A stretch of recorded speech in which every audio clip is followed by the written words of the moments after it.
I can tell you that Russell Wilson was up front with the reporters and the season press conference that he was not on board with Brian Schottenheimer being fired. He admitted that to us. He said that was not his decision to make, but he was not on board with that. And from what I've been told, I've talked to a bunch of different sources about his thoughts on Waldron. He's made some comments last week that he was really excited about working with him.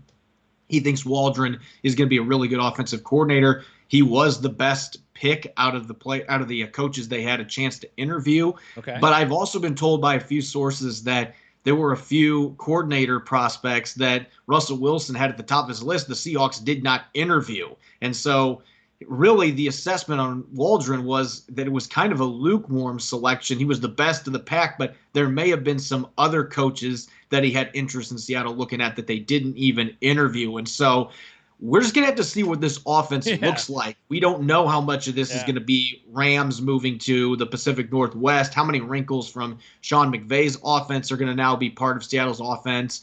We don't know if it's going to be like 3 years ago where Schottenheimer took 70% of the former playbook from Darrell Bevell and then just added a few of his own things.